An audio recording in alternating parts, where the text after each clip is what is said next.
Did you get your real estate license and have no clue what questions to ask when looking for a firm? Well, I'm here to help you out. I'm Dustin Owens with Mantle Realty, and here's a couple questions that you should ask whenever you're interviewing a firm to see if you're a good fit or not.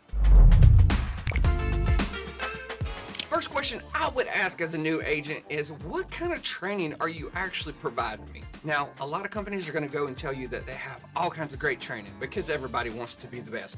But really and truly, they probably just have video webinar clips, things like that. They don't have a lot of good training.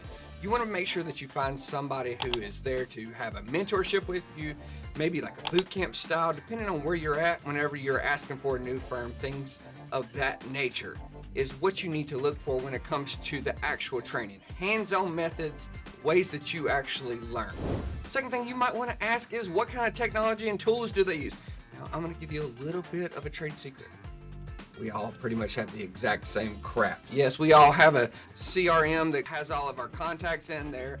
We all have the MLS. We all have access to all different kinds of websites and thingamabobs and thingamajigs. So don't get overwhelmed if somebody tells you they have this great program.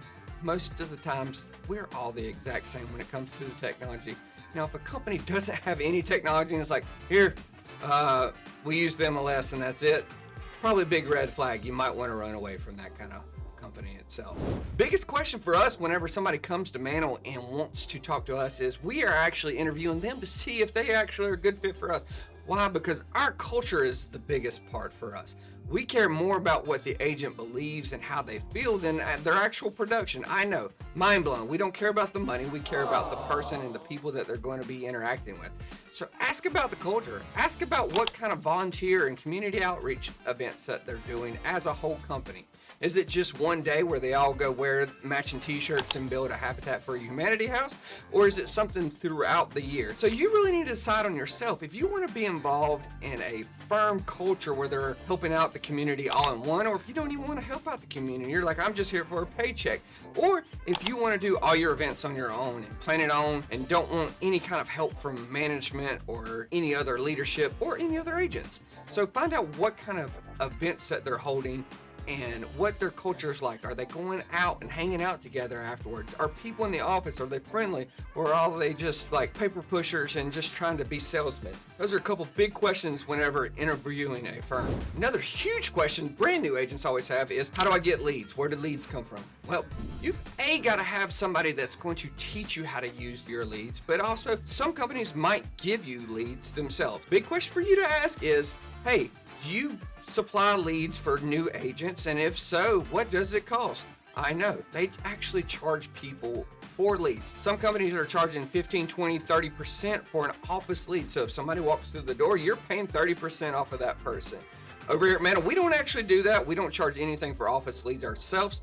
So you need to be able to ask those questions. Do you give out leads? If so, what are the requirements and how many do I get? And what areas are they in? Big questions for you to ask whenever interviewing a firm. So what are the fees and costs to actually affiliate with your firm? Should be a priority question, because a lot of times companies are nickel and diming agents. Why? Because they know they're not going to actually produce, because they're not giving them any training. It's all self-sufficient. You just do your own thing and we're here if you get in trouble, but other than that, don't call us. Other companies are going to charge you for every single thing, whether it's a desk or print fees or technology fees, so on and so forth. E&O, which is errors and admission insurance, is big, another fee that you might be coming out of pocket and not having any clue after you affiliate with somebody.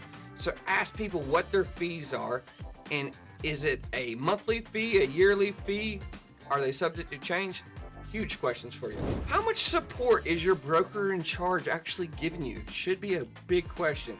Are they relying on just mentors to answer questions for brand new agents? Or can you actually get a hold of a broker in charge? Can you talk to them on a daily basis? Or does it take 2-3 days to get back with you on your questions? Real estate sometimes is a real-time transaction. You got to have an answer right then and there. So if you can't get a hold of your broker in charge or owner, whatever you want to call it in your area, it sometimes can be a huge hurdle for an agent who's trying to be a big producer. Other things you might want to ask about your broker in charge: are they a competing broker? So are they actually taking leads and working?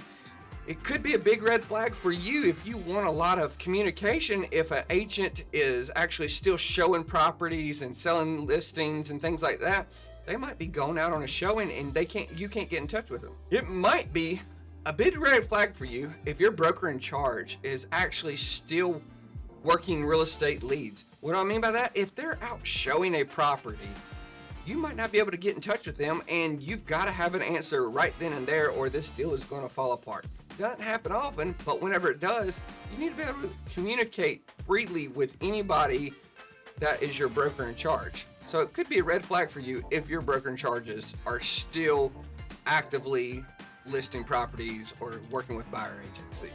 We don't do that over here at Mantle just because of those reasons. We want to be able to be here for our agents and answer those kinds of questions. All right, the question everybody's going to ask is, what's your commission splits? Is there a cap on it? Is there a difference of provisional brokers versus a full broker? In North Carolina, we have those two differences there. So is the pricing structure different off of your commission splits? You know, is there a transaction fee for every single transaction? Is there a fee for errors and admission insurance for each transaction? Do I have to pay for a TC? Do I have to use a photographer? Do I have to pay for any other extra things around the office? Huge things whenever it comes to money that you should be asking. For us, we don't actually charge for signs, lock boxes, print material, unless it has your own information on it. We don't care, we'll give it to our agents. So there's just a couple questions. If you want some more, let me know and I'll be glad to send you a whole list of questions you should ask whenever you're interviewing a firm to see if you're a great fit. Now, if you want to come join us, go ahead and shoot me a DM and I'll be glad to talk to you.